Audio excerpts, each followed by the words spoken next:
Welcome back to the Ben Mulroney Show. We got to talk about what happened in Ottawa. It was the Pride Parade that wasn't. It's called Capital Pride. And if you are somebody who loves these parades, a lot of times people go to a few of them, right? They'll do Toronto, they do Montreal, they do Vancouver, and then they do Ottawa. And it was canceled.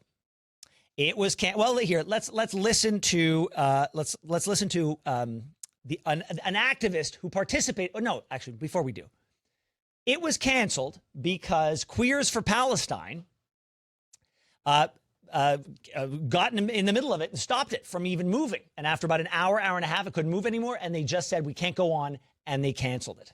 So all the hundreds and thousands of people who worked on it, all the people who came out to enjoy it, that was it. That was it. And let's listen to the justification by this Ottawa Pride activist. We are the village. We are claiming our pride. It belongs to us as a queer community. And we are going to wait until Capital Pride is accountable to us. Capital Pride has to commit to next steps in solidarity with Palestine, just like other prides around the world have done, just like Tokyo Pride. Boycott, divestment, sanctions. Capital Pride has already committed verbally.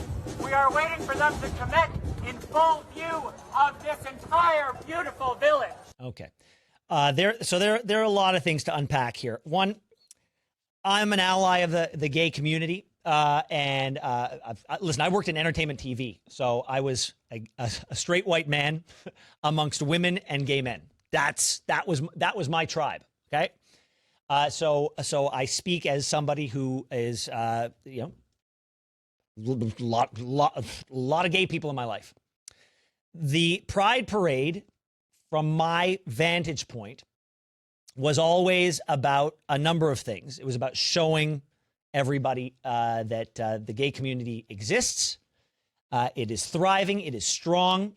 Despite those who may want to take it down, they weren't going anywhere. What was the expression? We're here, we're queer, get used to it. Well, not in Ottawa yesterday. Thanks to the Queers for Palestine, we're here, we're queer, nothing to see here. And so this is a knock and a blow to Pride writ large. And the fact that the call came from within the House, that speaks to a larger problem. That speaks to a problem of, look, when you are a type of person who views the world through the lens of oppressor and oppressed, you're always at battle, right? You are the oppressed. There always has to be an oppressor to fight. And on the day where the LGBTQ community runs the city, well, they're the ones with the power. Therefore, they are the oppressor. And right now is not the time to prosecute the absolute mind-boggling insanity that is Queers for Palestine. Like, I've said it before. We've all said it. You're championing a group that would so gleefully kill every single one of you. And I know that you think it shows how big your heart is, but it shows how small your brain is. So we're not going to prosecute that now, even though I probably just did a little bit. But that was me taking some fair cheap shots. But I've lived in a world where the dynamic was, we, the queer community, we, the LGBTQ community, we are standing up against those who would suppress us, right? And the group that I think everybody always expected that wanted to shut down the Pride Parade were probably right-wing religious zealots. But in my lifetime, the only two parades I've ever really seen come to a screeching halt were stopped by calls that came from within the building. A few short years ago, Justin Trudeau was in the parade in Toronto, and it was the BLM, the intersectional BLM queer groups that stopped that parade. And now it's Queers for Palestine stopping the parade in Ottawa. It's this is the woke left is literally, well, figuratively eating their own. There's something about a particular type of person that will take natural allies and turn them into enemies.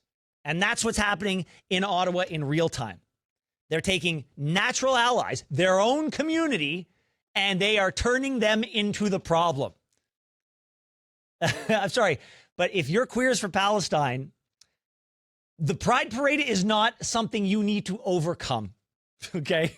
And the fact that you have chosen to target them speaks to my a point that I've been making on this show, that when it comes to advocates for the pro-Hamas side, everything will never be enough. Everything will never be enough. Pride has made space for the most nonsensical group I've ever heard, Queers for Palestine. That's not enough for you. That's not enough for you. You need more. You heard it at the top of this segment. They're not done. If they get what they want here, they are still pushing for the BDS movement, right? They want Israel so marginalized internationally that it would just cease to exist. That's what they want. Hamas wants to make sure that everybody who lives there and is a Jew is dead. Everything will never be enough.